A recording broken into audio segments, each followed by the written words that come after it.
आज हम सुनेंगे द्रौपदी का सत्यभामा को अपनी चर्चा सुनाना। भूषण जी कहते एक दिन महात्म्य पांडव और ब्राह्मण लोग आश्रम में बैठे थे। उसी समय प्रियवादिनी द्रौपदी और सत्यभामा भी आपस में मिलकर एक जगह बैठे। उन दोनों की भेंट बहुत दिनों पर हुई थी, इसलिए वे प्रेम पूर्वक आपस में हंसी करने लगे और कुरुकुल एवं यदुकुल के संभव तरह तरह की बातें करने लगी। इसी समय श्री कृष्ण की प्रेयसी महारानी सत्यभामा ने द्रुपद नंदिनी कृष्ण से कहा, बहन, तुम्हारे पति पांडव लोकपालों के समान शूरवीर और सुदृढ़ शरीर वाले हैं। तुम उनके साथ किस प्रकार का बर्ताव करती हो जिससे कि वे तुम पर कभी कुपित नहीं होते और सर्वदा तुम्हारे अधीन रहते हैं। प्रिय, मैं देखती हूँ कि पांडव लोग सर्वदा तुम्हारे बस में रहते हैं और तुम्हारा मुँह ताका करते हैं।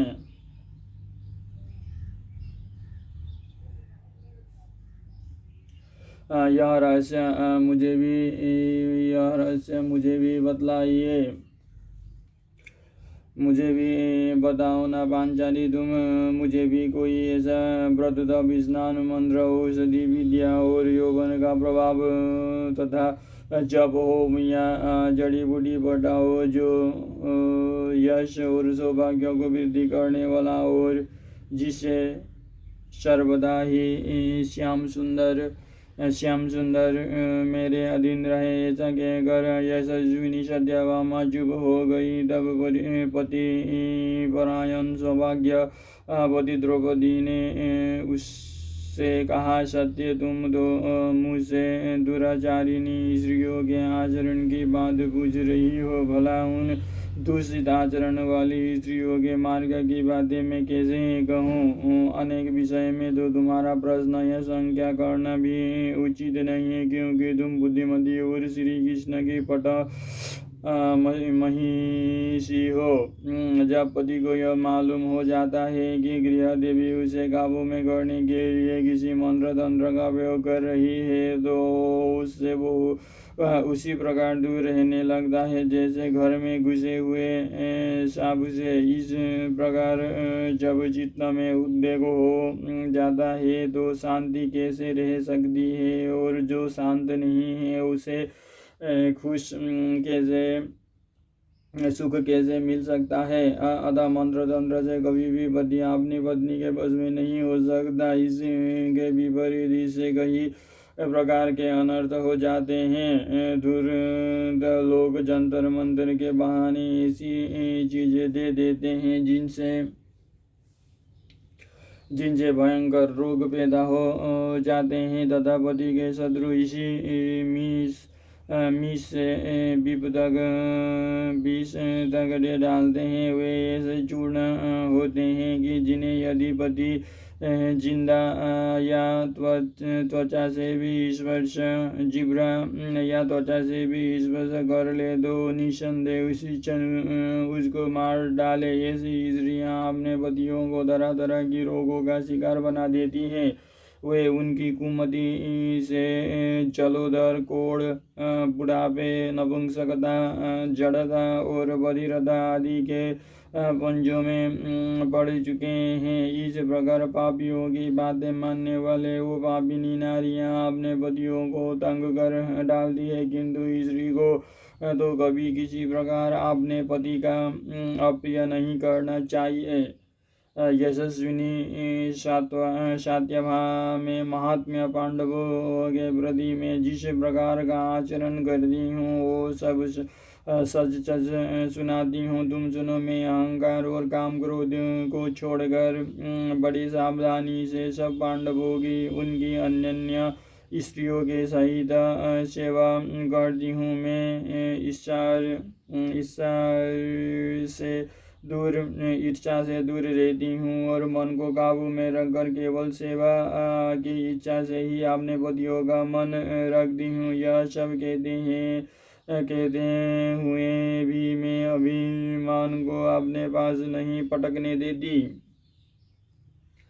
मैं कटु भाषण से दूर रहती हूँ, असभ्यता से खड़ी नहीं होती, खोटी बातों पर दृष्टि नहीं डालती, पूरी जगह पर नहीं बैठती, दूषित आचरण के पास नहीं फटकती तथा उनके अप्रिय अभिप्राय पूर्ण संकेत का अनुसरण करती हूँ। देवता, मनुष्य, गंधर्व, युवा, सजधज वाला, धनी अथवा रूपवान कैसा ही पुरुष, मेरा मन पांडवों के सिवा और कहीं नहीं जाता। अपने पतियों के भोजन किए बिना मैं भोजन नहीं करती, स्नान किए बिना स्नान नहीं करती और बैठे बिना स्वयं नहीं बैठती। जब जब मेरे पति घर में आते हैं तभी मैं खड़ी होकर आसन और जल देकर उनका सत्कार करती हूँ। मैं घर के बर्तनों को मांज धोकर साफ करती हूँ, मधुर रसोई तैयार करती हूँ, समय पर भोजन कराती हूँ, सदा सावधान रहती हूँ। घर में गुप्त रूप से अनाज का संयम रखती हूँ और घर को झाड़ बुहार कर साफ रखती हूँ। मैं बातचीत में किसी का तिरस्कार नहीं करती, उल्टा स्त्रियों के पास नहीं फटकती और सदा ही पतियों के अनुकूल रहकर आलस्य से दूर रहती हूँ। मैं दरवाजे पर बार बार जाकर खड़ी नहीं होती तथा खुली या कूड़ा करकट डालने की जगह भी अधिक नहीं उहरती, किंतु सदा ही सत्य भाषण और पति सेवा में तत्पर रहती हूँ। पतिदेव के बिना अकेली रहना मुझे बिल्कुल पसंद नहीं है। जब किसी कौटुंबिक कार्य से पतिदेव बाहर जाते हैं तो मैं पुष्प और चंदन आदि को छोड़कर नियम और व्रतों का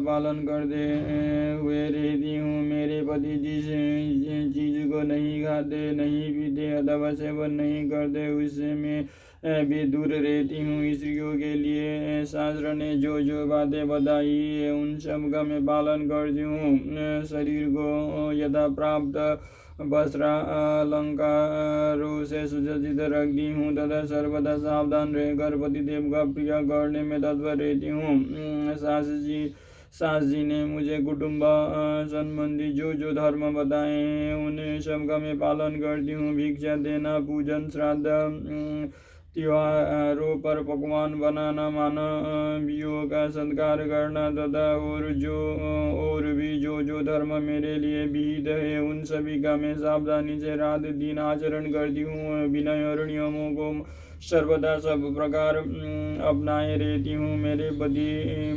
मृदुल चित, सरल स्वभाव, सत्यनिष्ठ और सत्य धर्म का ही पालन करने वाले हैं। मैं सर्वदा सावधान रहकर उनकी सेवा में तत्पर रहती हूँ। मेरे विचार से जो स्त्रियों का सनातन धर्म पति के अधीन रहता ही है वही उनका इष्टदेव है और वही आश्रय है। भला उसका प्रिय कौन कामिनी करके मैं अपने पतियों से बढ़कर कभी नहीं रहती, उनसे अच्छा भोजन नहीं करती, उनकी अपेक्षा बढ़िया वस्त्रभूषण नहीं पहनती और न कभी सास जी से ही बार विवाद करती हूँ तथा सदा ही संयम का पालन करती हूँ।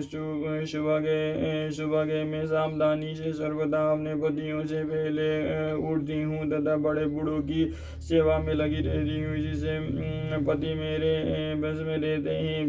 वीर माता सत्यवादिनी आर्या कुंती को मैं भोजन, वस्त्र और जल आदि से सदा ही सेवा करती रहती हूँ। वस्त्र, आभूषण और भोजन आदि में मैं कभी भी उनकी अपेक्षा अपने लिए कोई विशेषता नहीं रखती। पहले महाराज युधिष्ठिर के महल में नित्य प्रतिपाठ 8,000 ब्राह्मण सुवर्ण के पात्रों में भोजन किया करते थे। महाराज युधिष्ठिर 88,000 गृहस्थ स्नातकों का भरण पोषण करते थे और उनके 10,000 दासियां थी। वे मणिजटिल सुवर्ण के आभूषणों से सुसज्जित रहती थी। मुझे उनके नाम, रूप, भोजन, वस्त्र, सभी बातों का पता रहना था और इस बात की भी निगाह रहती थी कि किसने क्या काम कर लिया है और क्या नहीं किया। मतिमान कुंती नंदन की 10,000 दासियां हाथों में थाल लिए दिन रात अतिथियों का भोजन कराती रहती थी। जिस समय इंद्र